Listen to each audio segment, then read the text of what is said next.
tell us about your phone line, because I was asking about that. So how They did Might that Be originate? Giants has a dial-a-song service. Actually, we started doing it before we had any records out, and it was just a way, basically, to get local New Yorkers to hear our music without having to go out to smoke-filled rooms late at night. I mean, we sort of figured that most of the people be into us would not be like trendy nightclub people, so, and yet that was those were really the only venues that people could be exposed to what we did.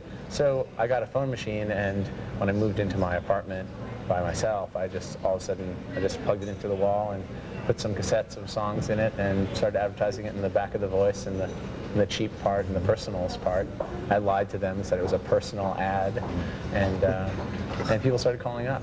And How many calls do you think you've had? well, we get a couple hundred calls a day, basically. I mean, it only takes one person at a time. And it's not like the New Kids on the Block line. It's not a 800 line. You don't have to pay. No, it's free. Although There's one way that it's not like the New Kids on the Block. but in every other way, it's exactly the same. Exactly. When the major came to get you, did you have your list of things? When they came to get us. Yeah, because they must have sort of come knocking at your door. Well, by it this was time. useful to have had the experience of being on indie, you know. I mean, it's definitely, I mean, basically, you just know what things that you're not interested in doing. So, you know, the whole just being a band in public involves a lot of different things that are not exactly about making music. I mean, even making a video, which, you know, can be very fun, is also, you're sort of thinking like, well, you know, if it's too, you know, will they really play it on MTV? You know, is it really going to be that kind of thing? And, you know, so, I don't know, we basically knew what we wanted out of the situation, and, you know, we'd sold enough records that it wasn't a problem.